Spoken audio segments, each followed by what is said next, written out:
Mona Lisa, Leonardo da Vinci की उत्कृष्ट कृति, सदियों से दुनिया को आकर्षित करती रही है, न केवल अपनी कलात्मक प्रतिभा के लिए बल्कि इसके पीछे छिपे गहन और लगातार रहस्यों के लिए। चित्र में चित्रित व्यक्ति की मायावी मुस्कान से लेकर उसके पीछे के काल्पनिक परिदृश्य तक, यह पेंटिंग गहन, विद्वानों की बहस और सार्वजनिक आकर्षण का विषय बनी हुई है। आधुनिक वैज्ञानिक विश्लेषण ने केवल रहस्य को और गहरा किया है, छिपे हुए विवरणों को उजागर किया है और लंबे समय से चली आ रही अटकलों को चुनौती दी है। मोनालिसा की सबसे प्रसिद्ध और विवादित विशेषता उसकी रहस्यमय मुस्कान है।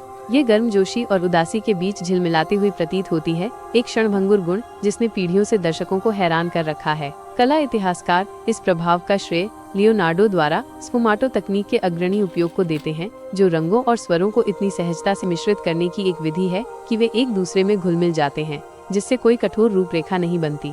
ये विशेष रूप से मुंह और आंखों के कोनों पर स्पष्ट होता है, जो सूक्ष्म गति का भ्रम पैदा करता है। वैज्ञानिक अध्ययनों ने और स्पष्टीकरण पेश किए हैं। न्यूरोसाइंटिस्ट ने प्रस्तावित किया है कि मुस्कान की धारणा इस बात पर निर्भर करती है कि दर्शक की निगाह कहाँ पड़ती है। जब सीधे मुंह को देखा जाता है तो बारीक विवरण मुस्कान को कम स्पष्ट करते हैं। हालांकि जब ध्यान आँखों या चेहरे के अन्य हिस्सों पर जाता है तो हमारी परिधीय दृष्टि मुंह के चारों ओर नरम छायादार स्वरों को पकड़ लेती है, जिससे एक कोमल मुस्कान का आभास होता है। प्रत्यक्ष और परिधीय दृष्टि के बीच ये परस्पर क्रिया अभिव्यक्ति को निरंतर परिवर्तनशील अवस्था में रखती है। मनोवैज्ञानिक और तंत्रिका विज्ञान संबंधी व्याख्याएं ये भी बताती हैं कि मुस्कान की अस्पष्टता दर्शक के मस्तिष्क में एक अनूठी प्रतिक्रिया को ट्रिगर करती है, जो इसकी आकर्षक शक्ति में योगदान देती है। पहचान का संकट। मोनालिसा कौन थी? जबकि प्रचलित सर्वसम्मति से चित्र को फ्रांसेस्को डेल जियोकॉन्डो नामक फ्लोरेंटाइन रेशम व्यापारी की पत्नी लिसा घेरार्दिनी के रूप में पहचाना जाता है। यह विशेषता सदियों तक निश्चित रूप से स्थापित नहीं हुई थी। प्राथमिक साक्ष्य हिडेलबर्ग विश्वविद्यालय की एक पुस्तक में पाए गए 1503 के सीमांत नोट से आता है। एगोस्टिनो वेस्पुची नामक एक फ्लोरेंटाइन अधिकारी द्वारा लिखे गए नोट में उल्लेख किया गया है कि लियोनार्डो लिसा डेल जियोकॉन्डो के चित्र पर काम कर रहे थे। इस प्रतीत होने वाले निर्णायक सबूत के बावजूद वैकल्पिक सिद्धांत सतह पर आते रहते हैं। एक लगातार परिकल्पना से पता चलता है कि यह पेंटिंग जियाकोमो कैप्रोटी का चित्र है, जो लियोनार्डो के लंबे समय के प्रशिक्षु और संभावित प्रेमी थे, जो अपनी उभयलिंगी विशेषताओं के लिए जाने जाते थे और सलाई उपनाम से जाने जाते थे। एक अन्य सिद्धांत यह मानता है कि मोनालिसा वास्तव में लियोनार्डो का एक चतुराई से प्रच्छन्न स्वचित्र है। स्वप्न जैसा परिदृश्य, कल्पना की दुनिया या वास्तविकता? चित्रकार के पीछे का अलौकिक और असंतुलित परिदृश्य स्थायी रहस्य का एक और स्रोत है। पेंटिंग के बाएं और दाएं किनारों पर क्षितिज रेखाएं संरेखित नहीं हैं, जिससे बेचैनी और अत्यथार्थवाद की भावना पैदा होती है। वर्षों से यह व्यापक रूप से माना जाता था कि परिदृश्य लियोनार्डो की कल्पना का एक उत्पाद था, जो एक नाटकीय पृष्ठभूमि बनाने के लिए डिजाइन किए गए विभिन्न प्राकृतिक तत्वों का एक संयोजन था। हालांकि कई शोधकर्ताओं ने चित्रित विशिष्ट स्थान की पहचान करने का दावा किया है। सिद्धांतों ने विभिन्न इतालवी परिदृश्यों की ओर इशारा किया है, जिसमें टस्कनी में वेल डी चियाना, मोंटेफेल्ट्रो क्षेत्र और हाल ही में कोमो झील के तट पर लेको शहर शामिल हैं।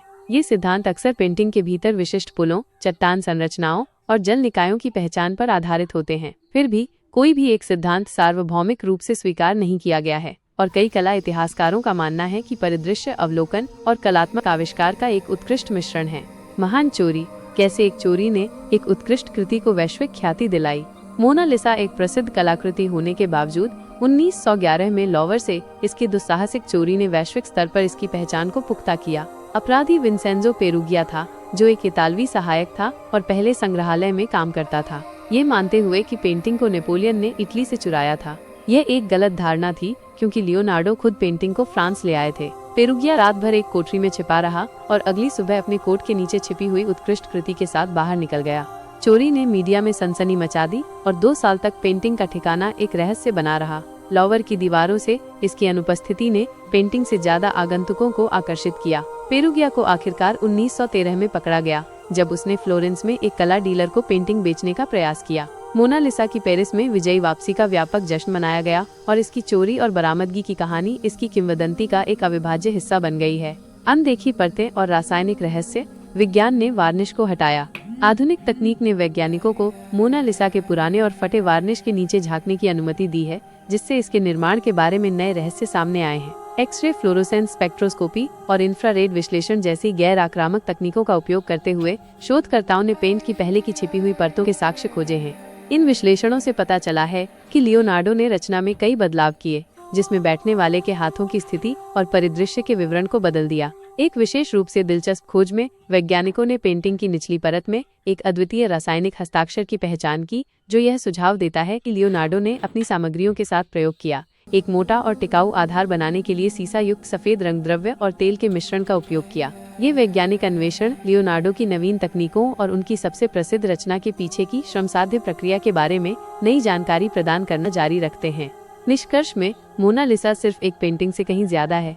यह सदियों से अनुत्तरित सवालों से प्रेरित एक सांस्कृतिक घटना है। इसके रहस्य इसकी अपील को कम करने के बजाय कलाकृति के ताने बाने में खुद को बुन चुके हैं, जिससे इसकी मोहित करने और प्रेरित करने की स्थायी शक्ति सुनिश्चित होती है।